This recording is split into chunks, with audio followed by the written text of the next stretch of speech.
Hello friends,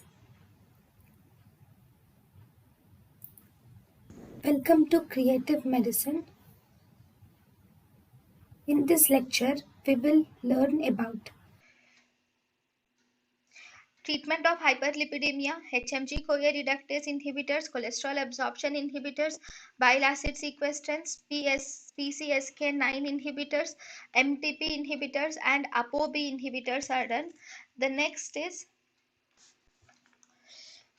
fibric acid derivatives. In the fibric acid derivatives, these fibric acid derivatives include gemfibrozil. Then we have gemfibrozil and we have fenofibrate. Gemfibrozil and fenofibrate, they will increase the triglycerides catabolism, and thus these are used in conditions where there is elevated triglycerides.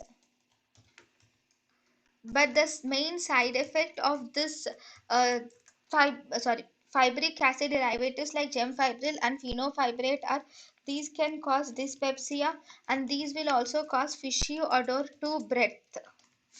Then the next drug which is available are we have, this is not a drug actually, it is a omega 3 fatty acids are also available, or also called as omega 3 acid ethyl esters. These are the drugs which are derived naturally from the um, fishes, and these are also available in natural foods also. So these omega 3 fatty acids are almost similar to the gemfibril or fenofibrate. They will increase the triglyceride catabolism, and thus they are used in elevated triglycerides. The side effects of omega 3 fatty acid are it can cause dyspepsia and fish odor in the breath. thank you and thank you for watching.